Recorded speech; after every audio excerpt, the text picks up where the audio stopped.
अब हम चलते हैं उत्तर प्रदेश। मैनपुरी से हमारे साथ हैं समर्थ श्रीवास्तव। और मैनपुरी में खास बात यह है कि डिंपल यादव यहां से चुनाव लड़ रही हैं। समर्थ से हम ये जानना चाहेंगे, समर्थ, आज का दिन आपने क्या देखा और क्या आज भी आप ये कह सकते हैं कि अभी भी स्थिति समाजवादी पार्टी के लिए यहां से बदली नहीं है और लोग मुलायम सिंह यादव के परिवार को आज भी उतना ही प्यार करते हैं? देखिए, मैनपुरी को मुलायम सिंह यादव का गढ़ कहा जाता रहा है और पिछले 28 सालों से वहां पर वर्चस्व भी रहा है। लेकिन अगर आप 2019 का इलेक्शन देखते हैं और मुलायम सिंह यादव का जो कॉन्टेस्ट हुआ था उसमें जो वोट प्रतिशत थी वो कम हुई थी। लेकिन अगर आप उसके बाद आते हैं उपचुनाव, जब उनके निधन के बाद होता है, वहां भारी मतों से डिंपल यादव जीतती हैं। 2,90,000 के ऊपर तक का लगभग मत जाता है। वहां पर यह कहा जाता है कि क्योंकि उनका निधन हुआ था तो वहां पर सिंपैथी वोट पूरा डिंपल यादव को शिफ्ट हो गया था, क्योंकि वो मुलायम सिंह यादव की बहू थी।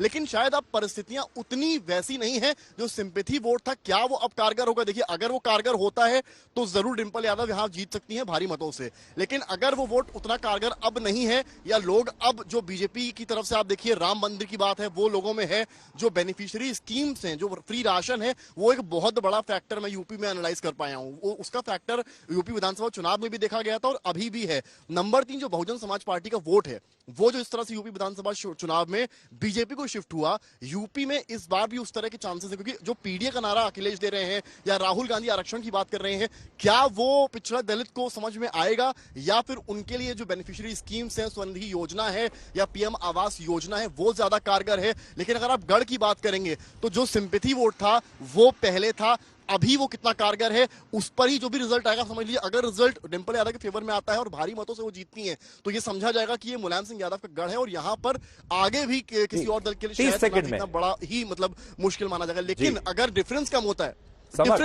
है, तो ये माना जाएगा कि राम मंदिर एक बड़ा फैक्टर रहा और बेनिफिशियरी स्कीम्स ने काम किया है। जी, आपने मेरे सवाल का जवाब दे दिया। राम मंदिर के बारे में ही मैं पूछना चाहता था। अब बदायूं चलते हैं। कुमार अभिषेक हमारे साथ हैं। और अभिषेक, आप बताइए बदायूं से, और मेरा आपसे भी वही सवाल होगा, राम मंदिर का कोई असर आपको जमीन पर दिखाई दे रहा है या नहीं, और आज का दिन आप किसके नाम करेंगे? देखिए सुधीर जी, 10 सीटें हैं आज इस तीसरे चरण के मतदान में और 8 सीटें बीजेपी के समाजवादी पार्टी के पास थी, एक संबल और दूसरी मैनपुरी। आज कई सीटें बड़ा हुआ, इसमें कहीं कोई दो राय नहीं है।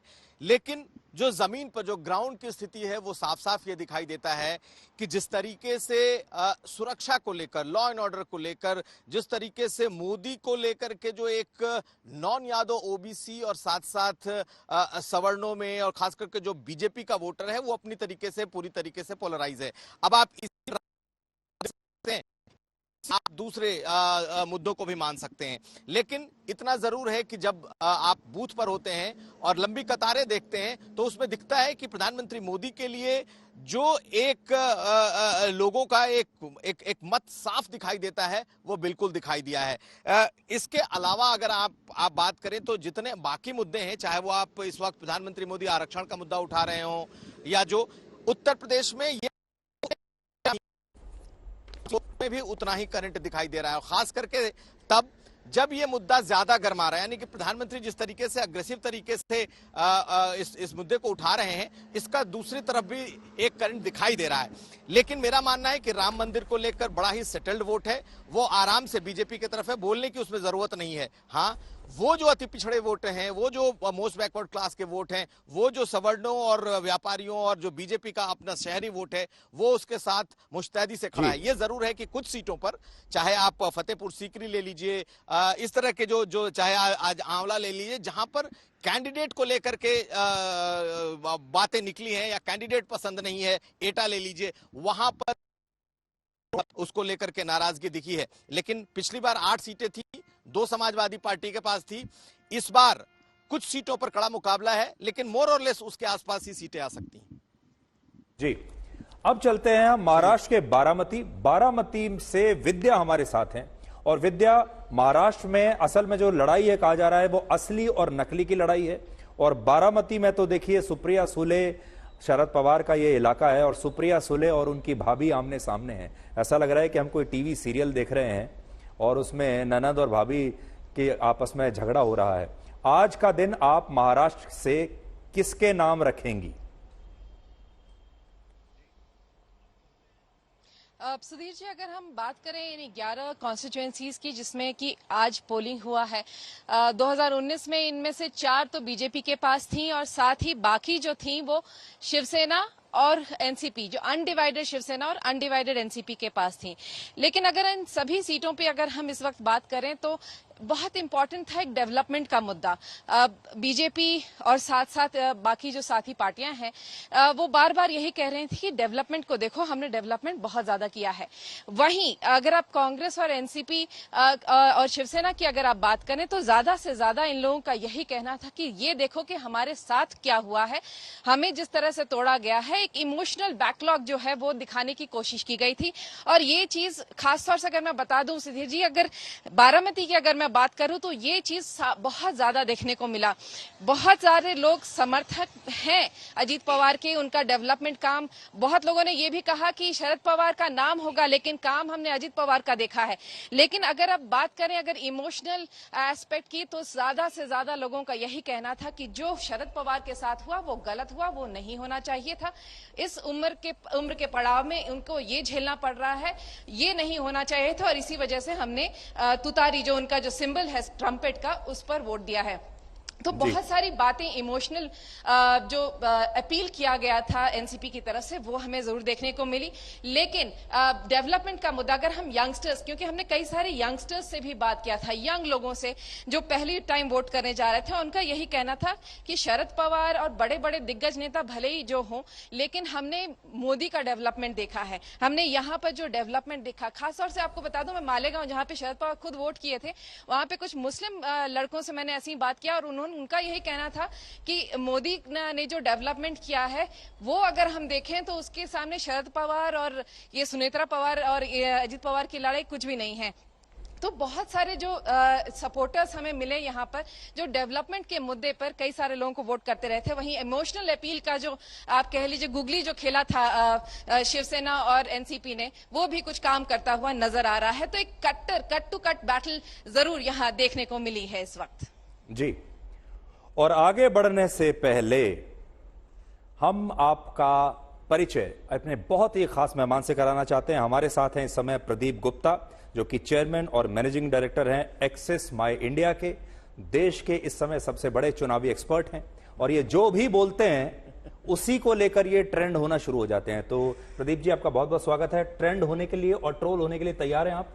मैं सुधीर जी बिल्कुल तैयार हूं और मैं क्या बोलूं आपको, जैसे असेसमेंट बताने के लिए उससे पहले डर तो नहीं रहे हैं आप लोग? नहीं, मैं बहुत डरता हूं, मैं जनता से डरता हूं। पिछली बार आप बहुत डर रहे थे। मैं बड़ी विनम्रता से लोगों को हमेशा ये कहता हूं कि देखो, एक्सिस माई इंडिया जो है हमेशा पोस्ट पोल स्टडी करती है। तो अभी करीब करीब आधे लोकसभा सीटों पर चुनाव हो चुके हैं, आधों के करीब करीब बाकी है। तो मैं ये कहता हूं कि पिक्चर अभी बाकी है, थोड़ा और इंतजार करते हैं नंबरों के लिए। इंटरवल हुआ है, हमने फर्स्ट हाफ देख लिया है फिल्म का और अभी इंटरवल के बाद सेकंड हाफ देखने वाले हैं। लेकिन मैं आपसे बात करूंगा, एक बार जल्दी से रायपुर चलते हैं और सुमी पटेल हमारे साथ हैं। और सुमी, आप हमें बताइए, रायपुर से छत्तीसगढ़ की जो तस्वीर है इस समय कैसी दिख रही है आपको?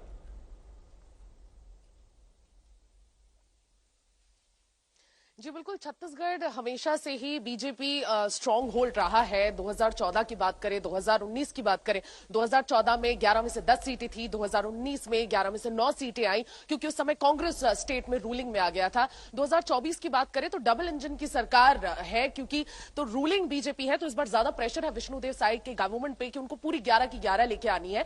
पिछले बार देखा जाए तो बस्तर की जो ट्राइबल सीट है और कोरबा की ट्राइबल सीट, ये दोनों, कोरबा की जो सामान्य सीट है, ये दोनों कांग्रेस के पल्ले पर गई थी। लेकिन इस बार भारतीय जनता पार्टी काफी स्ट्रांग नजर आई और यह है कि कांग्रेस काफी धाराशायी नजर आई। कांग्रेस को जो कैंडिडेट थे बड़े अच्छे से उतारे गए थे, कास्ट इक्वेशन को ध्यान में रखते हुए उतारे गए थे, लेकिन जो लैक ऑफ प्रिपेयर्डनेस देखी गई कांग्रेस में, वो काफी ग्राउंड लेवल पर भी महसूस की गई। लेकिन रिजर्वेशन एक बहुत बड़ा मुद्दा बनकर उभरा कि रिजर्वेशन को खत्म कर दिया जाएगा कि नहीं, ये एक बहुत बड़ा प्रश्न था जो लोगों के मन में था। लेकिन इससे भी बड़ा मुद्दा जो उभर के आया वो श्री राम का था, मोदी का था।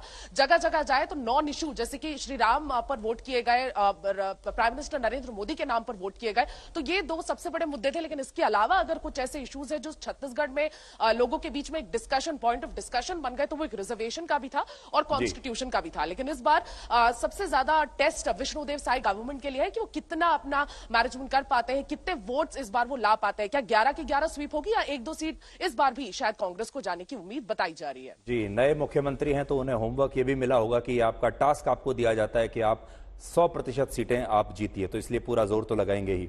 इससे पहले कि हम पश्चिम बंगाल चलें, मालदा चलें, सूर्याग्नि रॉय के पास, एक सवाल हम प्रदीप जी से जानना चाहेंगे। प्रदीप जी, जब चुनावी एक्सपर्ट से बात करते हैं और कई लोगों से विपक्ष में बात करते तो कहते हैं कि अरे राम मंदिर का तो मुद्दा चल ही नहीं रहा है, शुरू में ऐसा ही लगा। लेकिन जब हम अपने संवाददाताओं से बात कर रहे हैं जमीन पर, तो सब ये कह रहे हैं कि राम मंदिर एक बड़ा मुद्दा है। मैं आपसे कह रहा हूं आप सीटें मत बताइए, लेकिन ये बताइए कि ये राम मंदिर का मुद्दा बीजेपी को मदद कर रहा है या नहीं। देखिए सुधीर जी, कोई भी जो मुद्दे होते हैं इंक्लूडिंग राम मंदिर के मुद्दे, वो कितने लोगों के जीवन को प्रभावित करते हैं उसके ऊपर निर्भर करता है। रह गई बात राम मंदिर का मुद्दा बीजेपी के पॉइंट ऑफ व्यू से, तो बीजेपी का जो वोटर है, सबसे बड़ा जो चंक है जो वोटरों का, बीजेपी के वोटर के भी अंदर बीजेपी का वोटर, उसको राम मंदिर का मुद्दा जरूर प्रभावित करता है इन द सेंस, क्योंकि 1980 और 85 के बाद से लगातार बीजेपी ने ये मुद्दे को उठाया था और उन्होंने अच्छी खासी उसमें प्राण प्रतिष्ठा होने के बाद, राम मंदिर बनने के बाद सफलता भी हासिल की। परिवार में इस मुद्दे ने जगह पहले ही बना ली थी।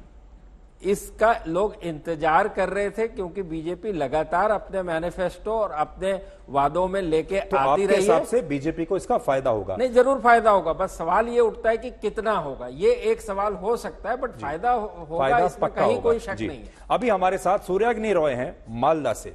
सूर्याग्नि, आप एक ऐसे जगह पर हैं जो एक फ्लैश पॉइंट है बीजेपी और तृणमूल कांग्रेस के बीच में। आज आप हमें बताइए, आज का दिन आप किसे देंगे, टीएमसी को या बीजेपी को?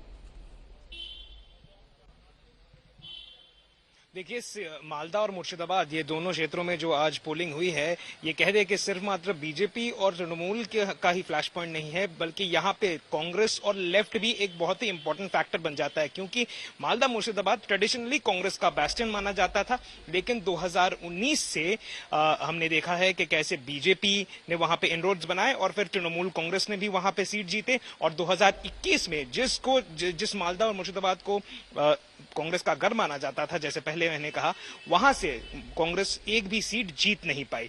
तो यहां पे एक त्रिकोणा फाइट है, कांग्रेस और लेफ्ट एक साथ है, इकट्ठा है। वो अपने आप को खुद को इंडिया अलायंस बताती है और वो ममता बनर्जी के खिलाफ भी है और बीजेपी के खिलाफ भी है। तो त्रिकोणा फाइट है यहाँ पे, इसीलिए ये बहुत ही इंटरेस्टिंग बन जाता है। सुधीर जी, मुद्दों की बात अगर करें तो एक चीज पश्चिम बंगाल के क्षेत्र में आपको समझनी होगी कि यहाँ पे सबसे बड़ा मुद्दा यही है कि क्या वोटर को ममता बनर्जी के चेहरे को देख के तृणमूल को वोट देना है या फिर उस तृणमूल को वोट नहीं देना। अगर यही एक मेजर फैक्टर है यहाँ पे जिसको देख के मतदान, फिलहाल जितना भी हम लोगों ने देखा है उसी को देखते हुए मतदान जो है वो किया जा रहा है।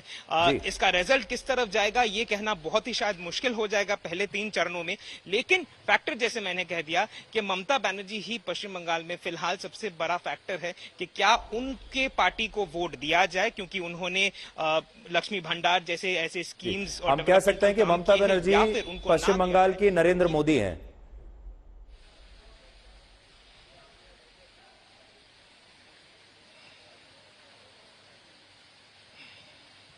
जी, चलिए, आपका बहुत बहुत शुक्रिया। और मैं अपने तमाम साथियों का शुक्रिया अदा करना चाहता हूं और बताना चाहता हूं कि आज दिन भर आपने बहुत मेहनत की है।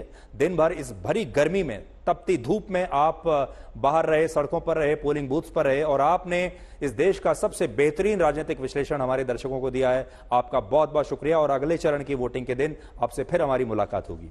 Thank you so much.